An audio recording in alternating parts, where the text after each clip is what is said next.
So today we're in Bristol and we've been talking about the perennial challenge of talent, how to recruit it, how to retain it, and of course, how to develop it into tomorrow's leaders.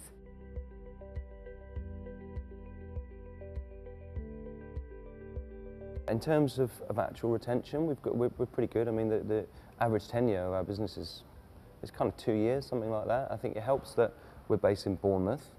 Even though there's a lot of competition, there's a lot of agencies in Bournemouth. I think we're fairly unique in terms of some of the values and the way that we work and the client work that we actually do. When it comes to convincing someone to come to us as opposed to somebody else, I don't know, I guess I'm quite a good salesperson.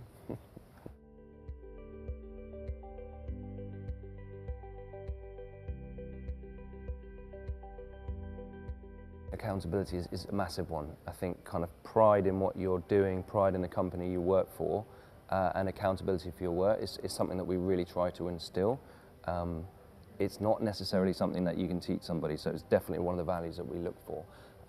And we do give people a lot of ability to make their own decisions, and we allow people to recruit their own team members, which we think is something we've only just started doing. But it's great because when someone says, look, I really, really need a person in this team, we say, well, you go and find them, you know, because and it's amazing when someone's responsible for that, you know, how hard they will work to try to find exactly the right person. Our business model is all about our talent, so we really have to make sure that we focus on looking after them. And for me, it's about giving them autonomy.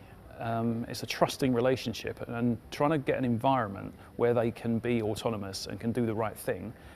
It's really important. So we've invested quite heavily in the physical space, but also in the culture, the emotional space around where we work, so that people can be trusted and take pride in their environment.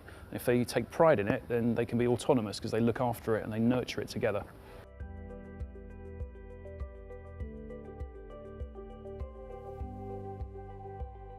We have monthly mental health coaching that we provide for all of our staff. And that has been invaluable as well because I think everybody's job is stressful, sometimes more than others. And I think if you know that you've got that resource on hand, you can kind of hang on and go and talk to a professional to help you through the difficult times. It's a bit like physical health. You know, you can always be fitter, you can always be faster, you can always be stronger. And the same is true of your mental health. And being able to work on people's mental health in an open and honest way so that it's not stigmatised has really added sort of unconscious benefits to the team morale. I think it's very easy to get your head down and just worry about the sales and the budget and the next thing in the business and forget that building a cohesive team is really going to be a competitive advantage.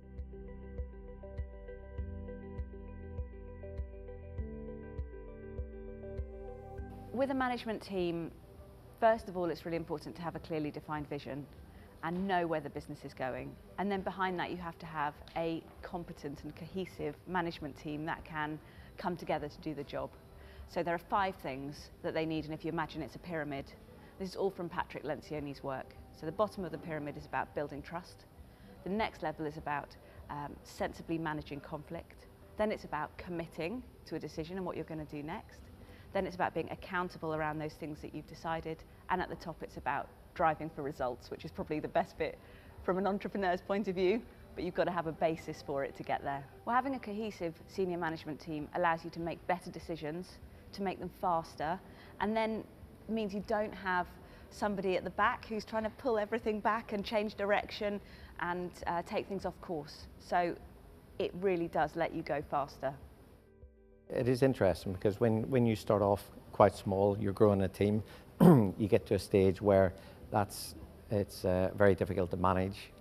We hit that stage at about 50 employees, and from that point onwards we realised actually we can't, our culture's got to change, our whole approach has got to change.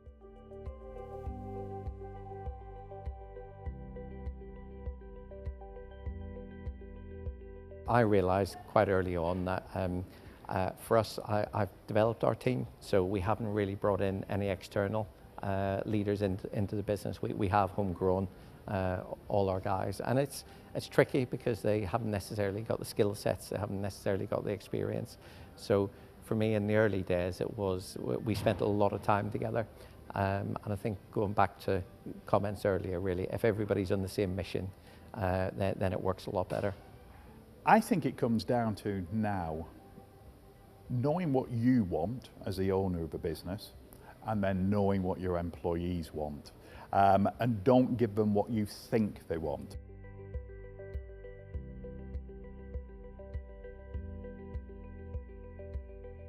Well, you've got it both ways of really giving away equity too soon or actually giving away equity too late.